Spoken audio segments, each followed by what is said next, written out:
नमस्कार मित्रों, स्वागत है आपका अपने YouTube चैनल कृति विद्या ट्यूटोरियल में। मैं हूं मिथिलेश वर्मा और आज हम लोग देखेंगे साइंस में हम लोग अभी पढ़ रहे हैं यूनिट्स।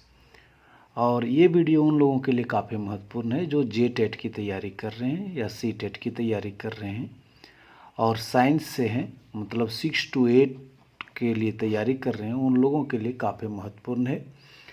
तो आइए देखते हैं आज का पहला प्रश्न है कि एक हॉर्स पावर किसके बराबर होती है। 764 वाट, 768 वाट, 746 वाट, 786 वाट। तो कितना होता है एक हॉर्स पावर?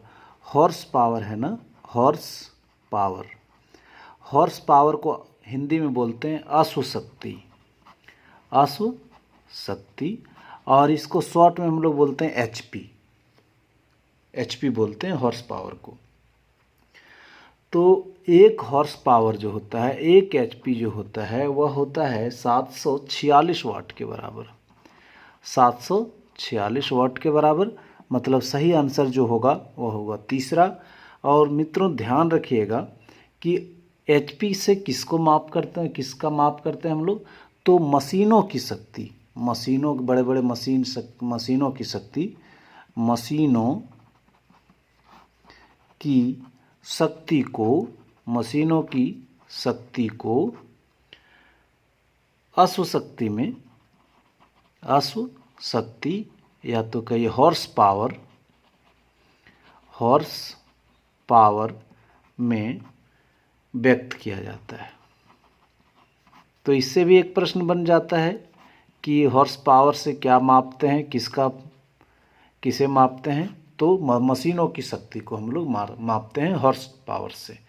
तो मित्रों इसको आप समझ गए होंगे। एक रिक्वेस्ट है मित्रों कि यदि अब तक मेरे चैनल को आप सब्सक्राइब नहीं किए होंगे तो प्लीज़ सब्सक्राइब करके बेल आइकन्स को दबा लें। इससे होगा क्या कि मैं जब भी वीडियो डालूँगा तो इसकी सूचना आपको तुरंत प्राप्त होगी। चलिए मित्रों आज का दूसरा प्रश्न देखते हैं कि एक डायोप्टर खाली स्थान के बराबर होता है। डायोप्टर, चश्मा का जो पावर मापते हैं ना, चश्मा के जो पावर होता है, तो चश्मा के पावर को हम लोग डायोप्टर से मापते हैं। चश्मा के पावर को हम लोग डायोप्टर से मापते हैं। तो डायोप्टर, एक डायोप्टर बराबर क्या होता है कि एक डायोप्टर बराबर यदि पूछ लिया जाए कि एक डायोप्टर बराबर, तो एक डायोप्टर बराबर आप जान लीजिएगा 1 मीटर पे पावर -1।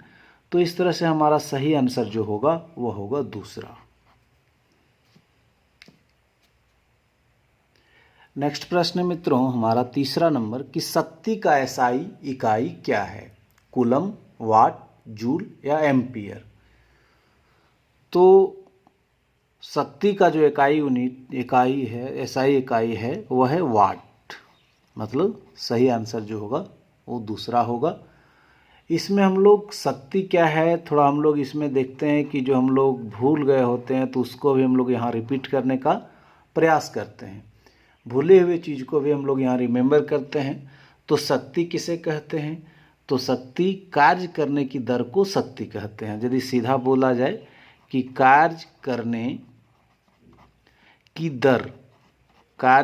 की दर को हम लोग क्या कहते हैं? शक्ति कहते हैं।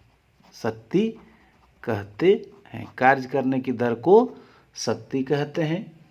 और यदि हम लोग जानते हैं कि शक्ति बराबर होता है कार्य अपॉन कार्य बटे समय। और यदि हम लोग शक्ति को यदि P से डिनोट करते हैं, P से पावर, और कार्य के लिए W अपॉन T, समय के लिए T। P बराबर हम लोग ध्यान रखते हैं W/T। और शक्ति का एसआई यूनिट जो होता है, एसआई यूनिट जो होता है शक्ति का, वह होता है वाट।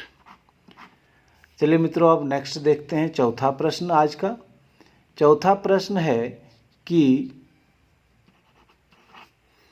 खाली स्थान की एसआई इकाई वोल्ट है। वोल्ट किसका इकाई है? प्रतिरोध का, विद्युत आवेश का, विद्युत धारा का, विभवांतर का।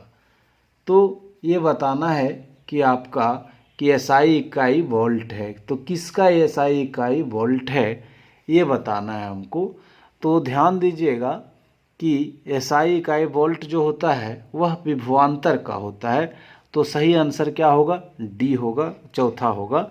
तो सही अंतर। अब प्रतिरोध का जो होता है हम लोग ओम जानते हैं, प्रतिरोध को हम लोग ओम, विभवांतर का मात्रक वोल्ट हो गया, विभवांतर का हम लोग ध्यान देंगे कि वोल्ट का होगा, वोल्ट हो गया।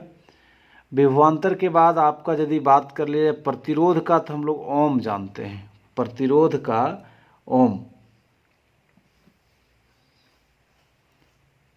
तो यहाँ पर जो सही आंसर है हम लोग वो दे देंगे चौथा, वोल्ट।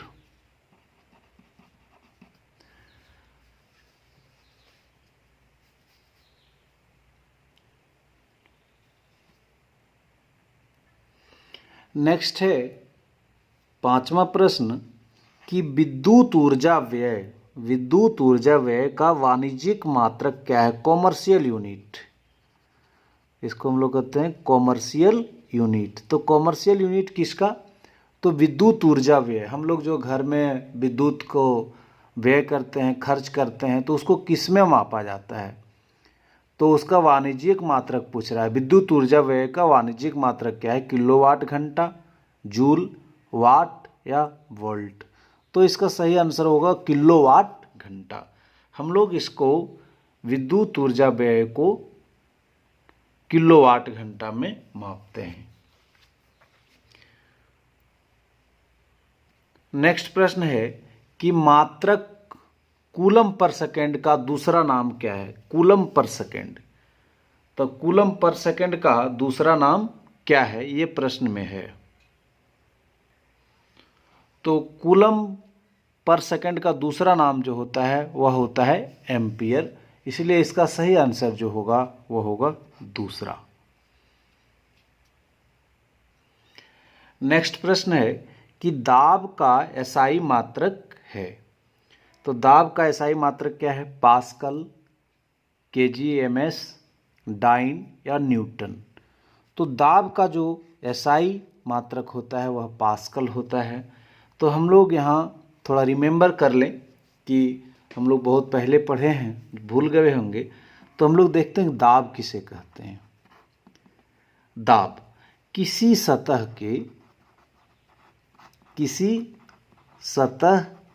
के एकांक क्षेत्रफल पर, एकांक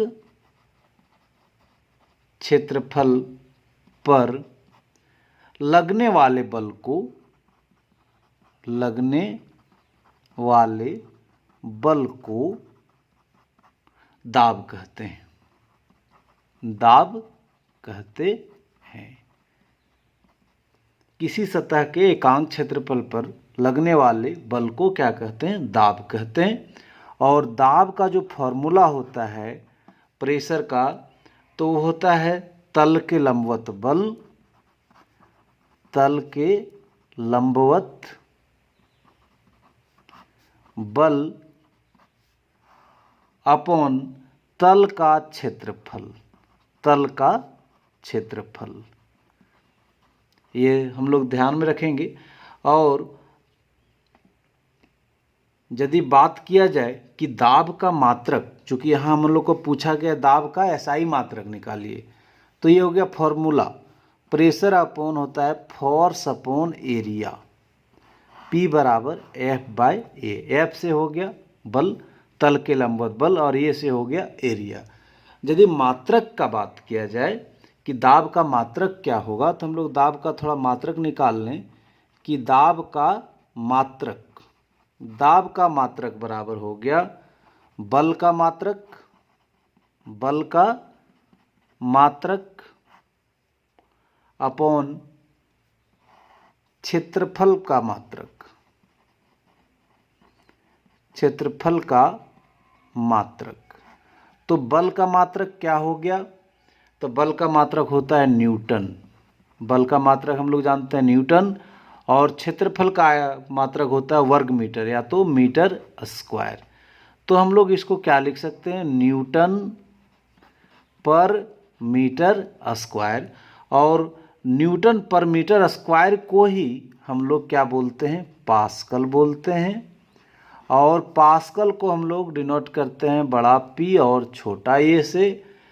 और दाब जो होता है, ध्यान देंगे कि दाब जो होता है वह एक अदिश राशि होता है। दाब एक अदिश राशि होता है।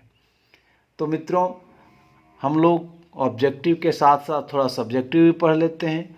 जो कुछ भूल गए होते हैं उसको रिमाइंड कर लेते हैं ताकि एग्ज़ाम के टाइम में हमारा ये काम आए। तो आइए बढ़ते हैं। आज का दूसरा प्रश्न है, नेक्स्ट है कि त्वरण की एसआई इकाई क्या है। त्वरण मतलब एक्सेलरेशन।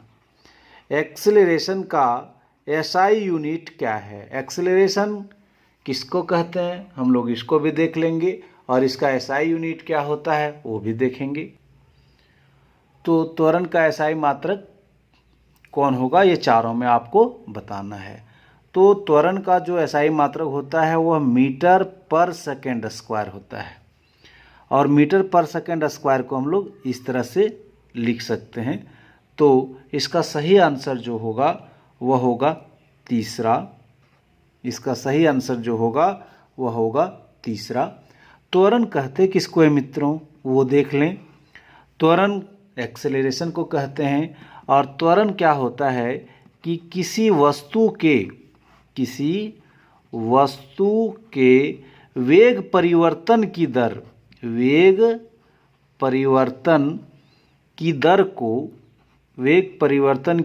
दर को हम लोग क्या कहते हैं, त्वरण कहते हैं, एक्सेलरेशन कहते हैं।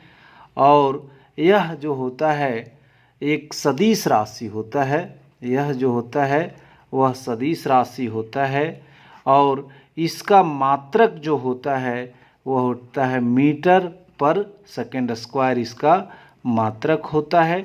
इसको हम लोग ऐसे भी लिख सकते हैं, एस नीचे में है उसको ऊपर में ले जाते हैं तो पावर में माइनस आ जाता है। तो जो कि आपका आंसर नंबर 3 में है ये। तो हम लोग समझ गए त्वरण किसे कहते हैं और त्वरण का ये एसआई इकाई क्या है, ये भी समझ गए। नेक्स्ट प्रश्न है कि तरंग दैर्ध्य का एसआई मात्रक क्या है, हर्ट्ज, किलोग्राम, मीटर या सेकंड। तो तरंग दैर्ध्य का एसआई मात्रक जो होता है वह होता है मीटर। तो इसका सही आंसर जो होगा वह होगा तीसरा। तरंग दैर्ध्य का एसआई मात्रक जो होता है वह होता है आपका मीटर होता है। नेक्स्ट प्रश्न है कि निम्न में कौन सी तापमान की एसआई इकाई है, डिग्री, सेल्सियस, फ़ारेनहाइट या केल्विन। तो इसका सही आंसर होगा केल्विन, चौथा।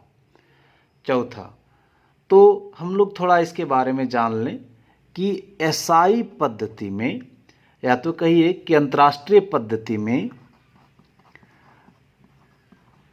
तापमान की इकाई केल्विन होता है, केल्विन। और केल्विन को हम लोग बड़ा के से डिनोट करते हैं, केल्विन। और यह ताप का जो यह पैमाना है कौन दिया था, तो लॉर्ड केल्विन के द्वारा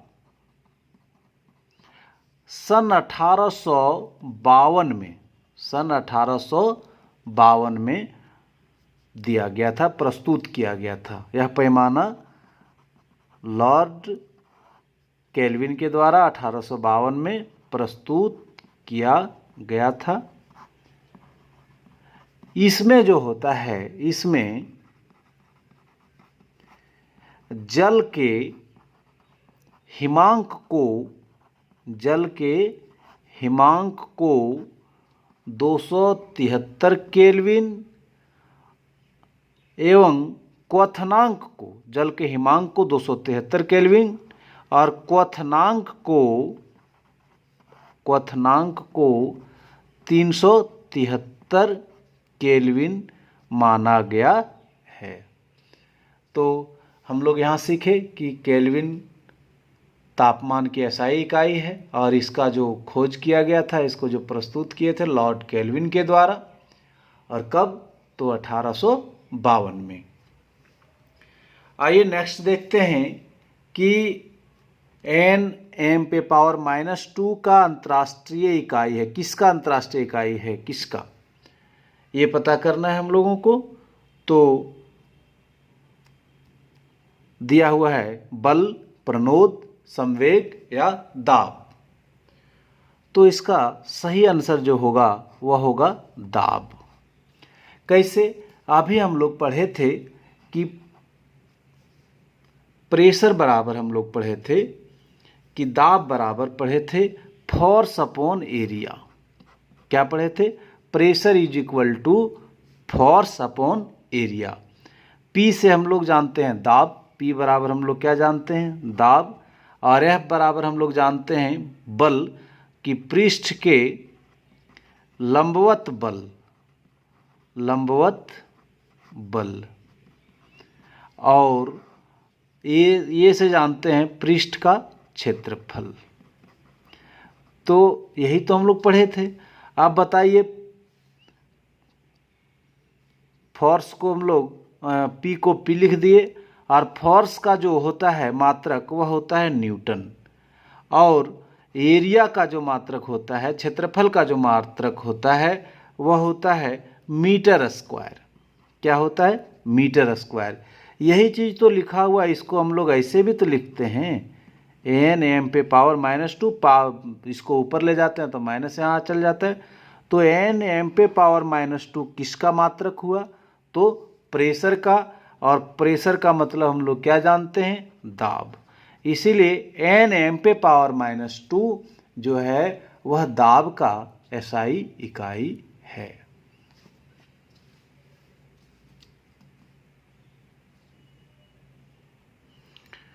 तो मित्रों, आज यहीं तक। शुरू से अंत तक वीडियो को देखने के लिए आपका तहे दिल से धन्यवाद। एक रिक्वेस्ट कि अब तक यदि मेरे चैनल को आप सब्सक्राइब नहीं किए होंगे तो प्लीज़ सब्सक्राइब कर लें, और बेल आइकन्स को दबाना नहीं भूलेंगे। इससे होगा क्या कि मैं जब भी वीडियो डालूंगा तो इसकी सूचना आपको तुरंत प्राप्त होगी। धन्यवाद।